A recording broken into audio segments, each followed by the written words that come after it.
ফি আমানিল্লাহ চ্যানেলের পক্ষ থেকে দর্শক শ্রোতা ভাইদেরকে সালাম। আসসালামু আলাইকুম। আলহামদুলিল্লাহ, আমি ভালো আছি। আপনারা সবাই ভালো থাকুন। ফি আমানিল্লাহ।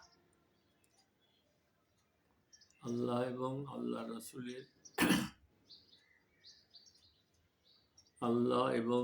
রসুলের কোরআন এবং হাদিসের আলোকে ইমানদার ভাইদের কাছে আমার আকুল আবেদন, আমরা সবাই আল্লাহর হুকুম মানব, নবীর তরিকায় চলব, দুনিয়ায়ও শান্তি, আখিরাতেও শান্তি।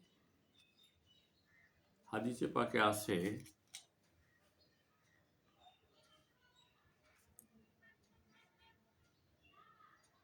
আবু সাঈদ খুদরি রাদিয়াল্লাহু তাআলা আনহু বর্ণনা করেন, রাসূলুল্লাহ সাল্লাল্লাহু আলাইহি সাল্লাম ইরশাদ করিয়াছেন, রমজান মাসের প্রতি দিবারাত্রে আল্লাহ তাআলার দরবার হইতে জাহান্নামের কয়েদীদের মুক্তি দেওয়া হয় এবং প্রতি দিবারাত্রে প্রত্যেক মুসলমানের একটি দোয়া অবশ্যই কবুল করা হয়। তারগিব বাজ্জার। আলহামদুলিল্লাহ।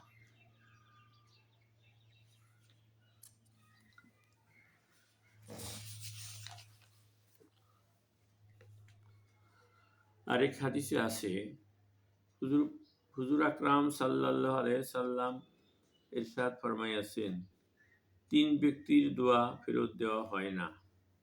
1. ইফতারের সময় রোজাদারের দোয়া। 2.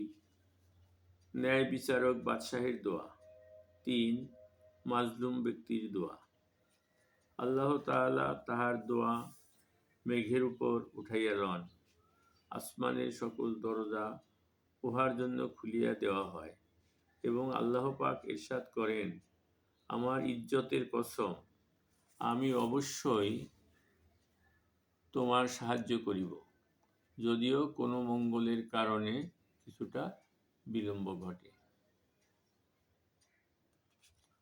আলহামদুলিল্লাহ।